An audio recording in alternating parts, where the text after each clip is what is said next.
നിലവിലൊന്ന് പതുങ്ങി നിന്ന് വരും ദിവസങ്ങളിൽ വൻ ടെററാവാൻ സാധ്യതയുള്ള ഒരു ബ്രില്യൻ മത്സരാർത്ഥിയാണ് ഒണിയൽ സാബു. ഇത് ഞാൻ പറയാൻ രണ്ട് കാരണങ്ങളുണ്ട്, ഓരോന്നോരോന്നായിട്ട് തന്നെ പറയാം. ഇന്നത്തെ ആ ഒരു മോർണിംഗ് ടാസ്കിന്റെ സമയത്ത് റെനയ്ക്ക് ഒണിയൽ കൊടുത്ത ഓമന പേര് സെർലാക് എന്നാണ്. അത് ഒണിയൽ പറയുന്ന സമയത്ത് ഞാൻ ഇങ്ങനെ ഓർത്തു, ഇതെന്തുവാടെ ഇത്, ഇഷ്ടമില്ല എന്ന് പറഞ്ഞ ഒരു ഓമനപ്പേരിട്ട് വിളിച്ച അതേ റെനയെ ഈ പുള്ളി എന്തിനാണ് ഇഷ്ടമാണ് എന്ന് പറഞ്ഞൊരു പോസിറ്റീവ് രീതിയിലുള്ള ഒരു നിക് നെയിം കൊടുക്കുന്നത്. പിന്നെ ഒന്ന് ആലോചിച്ചപ്പോഴാണ് മനസ്സിലായത്, സിർലാക് എന്ന് പറയുന്ന സാധനം കൈക്കുഞ്ഞുങ്ങൾക്ക് കൊടുക്കുന്ന ഒരു പ്രൊപ്പറേറ്ററി ഫുഡാണ്. കൾണറി സയൻസ് ഒക്കെ പഠിച്ച ഈ പുള്ളി വളരെ സൈക്കോളജിക്കലായ രീതിയിൽ റെനക്കിട്ടെന്ന് ആക്കിയതാണ്.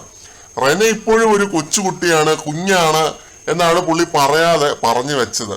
പോസിറ്റീവ് ആണോ എന്ന് ചോദിച്ചാൽ പോസിറ്റീവായിട്ട് പറഞ്ഞൊരു ഓമനപ്പേരാണ്. അതേസമയം കൊച്ചാക്കിയതാണോ എന്ന് ചോദിച്ചു കഴിഞ്ഞാൽ കൊച്ചാക്കിയതാണ്, അതും അതെ. നെഗറ്റീവ് ആണോ, അത് നെഗറ്റീവും അതെ. ഇതേപോലെ തന്നെ ഇന്നത്തെ എപ്പിസോഡിന്റെ അവസാന ഭാഗത്ത് കാണിച്ചൊരു കോൺവെർസേഷനാണ് ഒണിയലും ആര്യനും തമ്മിലുള്ളത്. നീ നിന്റെ കളി കളിക്കുക. അറ്റ് ദാറ്റ് പോയിന്റ്, ആ സമയത്ത് നീ റെപ്രസെന്റ് ചെയ്തത് അപ്പാനിയുടെയും അക്ബറിന്റെയും ഗ്രൂപ്പിനെയാണ്. ഇത് നീ നിന്റെ കളി കളിച്ചതല്ല. അവൻ എന്തിനാണ് വേറെ ആരെയും ചൂസ് ചെയ്യാൻ നിന്നെ തന്നെ ചൂസ് ചെയ്തത്? അക്ബറിന്റെ കാര്യമാണ് പറയുന്നത്. അക്ബർ നിന്നെ ചൂസ് ചെയ്തപ്പോ നിന്റെ ഔട്ട്കം എന്താണ് എന്ന് നിനക്കറിയത്തില്ലായിരുന്നു, അവന് വ്യക്തമായ ധാരണയുണ്ടായിരുന്നു. ഇന്ന് നടന്ന കാര്യം ഞാൻ ഇന്ന് തന്നെ പറയാം, നാളത്തേക്ക് ഞാൻ മാറ്റി വെക്കത്തില്ല. ഞാൻ അപ്പാനിയുടെ അടിമയല്ല നിന്നെപ്പോലെ.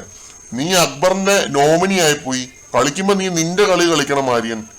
ഇത്രയും കാര്യങ്ങളാണ് ഒണിയൻ ആര്യനോട് പറഞ്ഞത്.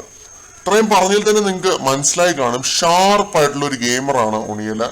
കുറച്ചുകൂടിയൊക്കെ ഒന്ന് ആക്റ്റീവായി പ്രശ്നങ്ങളിലൊക്കെ ഒന്ന് ഇടപെട്ട് വന്നു കഴിഞ്ഞാൽ ഉറപ്പായിട്ടും നല്ല ഫാൻ ബേസ് ഉണ്ടാക്കാൻ പുള്ളിയെ കൊണ്ട് സാധിക്കും. അടുക്കള ഭരണവും പിന്നെ ഉള്ളിയരിയിലും ഒക്കെ ആയിട്ട് നിന്ന് കഴിഞ്ഞു കഴിഞ്ഞാൽ ഇനാക്റ്റീവായിട്ട് അങ്ങനെ അങ്ങ് പോവുകയുള്ളൂ, ഔട്ടായി പോവുകയുള്ളൂ.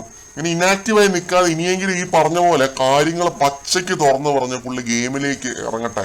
കാരണം പോയിന്റ് പറഞ്ഞ് സ്കോർ ചെയ്യുന്ന കണ്ടസ്റ്റൻസിനോട് എനിക്കൊരു പ്രത്യേക താല്പര്യം എപ്പോഴും ഉണ്ട്. ഒത്തിരി അലറി ബഹളം വെക്കുന്നതിനേക്കാൾ എനിക്ക് താല്പര്യം അങ്ങനെയുള്ളവരോട് തന്നെയാണ് എപ്പോഴും. കൂടുതൽ അപ്ഡേറ്റുകളുമായിട്ട് നമുക്ക് വീണ്ടും കാണാം.